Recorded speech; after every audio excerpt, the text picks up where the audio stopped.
Imagine a country where the law separated people by the color of their skin. Where you lived, who you could marry, the job you could have all determined by race. This wasn't some distant past. This was South Africa under apartheid, a system of institutionalized racial segregation that lasted for nearly 50 years. But this is also a story of incredible courage, resilience, and the ultimate triumph of the human spirit. Today, we're journeying through South Africa's long and difficult walk to freedom. To understand apartheid, we need to go back further. European colonization, starting with the Dutch in the 17th century, and later the British, laid the groundwork. They established a society built on racial hierarchy, with white settlers holding all the power and wealth, while the indigenous African population was displaced and subjugated. This system of segregation was informal for centuries, but in 1948, it became the law of the land. The National Party came to power on a platform of apartheid, an Afrikaans word meaning apartness.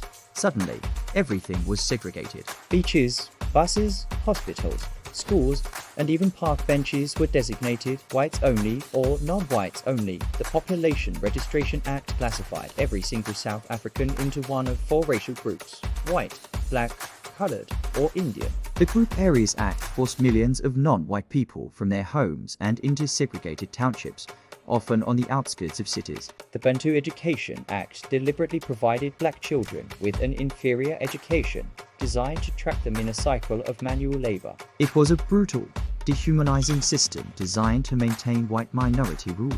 But oppression breeds resistance. From the very beginning, people fought back. The primary force leading this struggle was the African National Congress, or ANC. Founded in 1912, the ANC initially pursued non-violent protest, inspired by leaders like Mahatma Gandhi, who had spent his early years in South Africa. They organized boycotts, strikes, and civil disobedience campaigns. However, the government's response was consistently violent and repressive.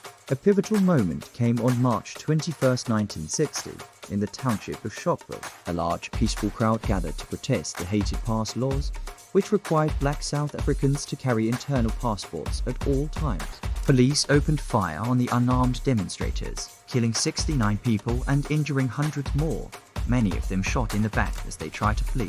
The Sharpeville massacre sent shockwaves around the world and marked a turning point in the struggle. It became clear to many that peaceful protest alone was not enough. Following Sharpeville, the government banned the ANC and another prominent liberation group, the Pan-Africanist Congress, or PAC. Forced underground, the leaders of the struggle had to make a difficult choice. Nelson Mandela, a young lawyer and a key leader in the ANC, founded its armed wing, Umkhonto we Sizwe, or Spear of the Nation.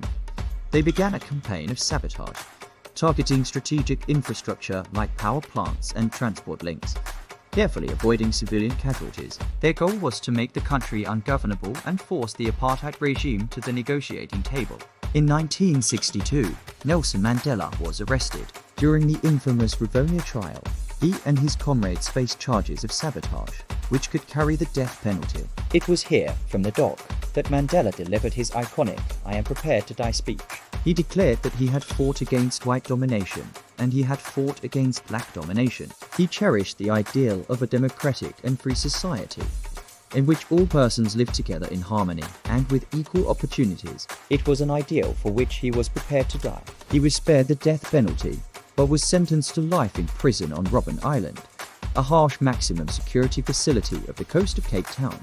With Mandela and other leaders imprisoned, the struggle continued. The next generation picked up the torch. On June 16, 1976, thousands of high school students in the Johannesburg township of Soweto poured into the streets. They were protesting a new government decree that forced them to be taught in Afrikaans, the language of their oppressors. Once again, the police responded with brutal force. The image of 12-year-old Hector Peterson being carried after being shot by police became a global symbol of the regime's cruelty. The Soweto uprising sparked a wave of protests across the country that lasted for years, re-energizing the anti-apartheid movement both inside and outside South Africa. The world could no longer look away. The United Nations had condemned apartheid for years, but now international pressure intensified dramatically. Grassroots anti-apartheid movements sprung up in countries around the globe. People boycotted South African products. Musicians refused to play in the country.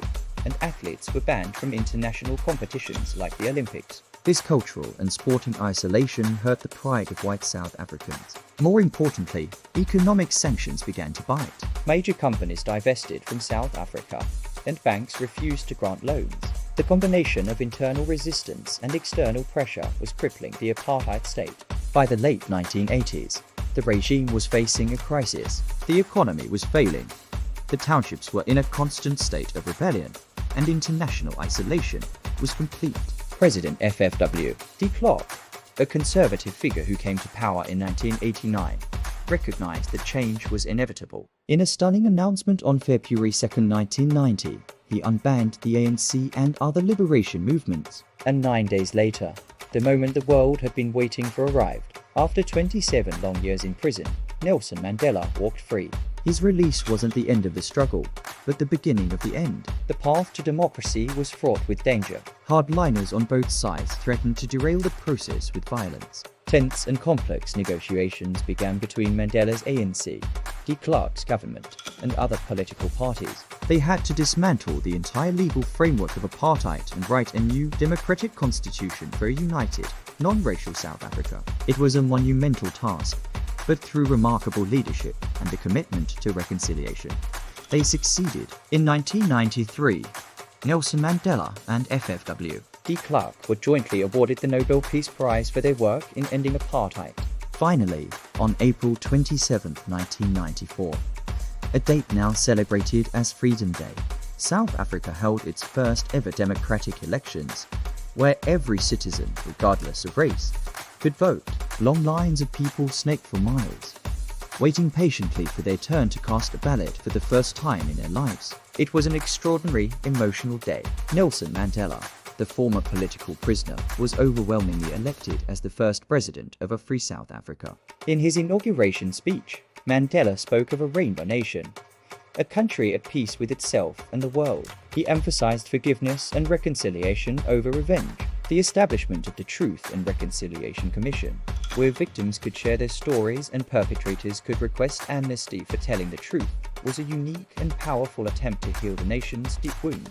South Africa's journey was long and incredibly painful. The legacies of colonialism and apartheid still cast a shadow over the country, with inequality, poverty, and social divisions remaining major challenges. But the story of the fight against apartheid is also one of the greatest stories of the 20th century. It's a testament to the idea that no matter how entrenched injustice may seem, ordinary people, through unwavering courage and sacrifice, can change the world. The long walk to freedom continues, but the first giant steps were taken by a generation that refused to accept the unacceptable.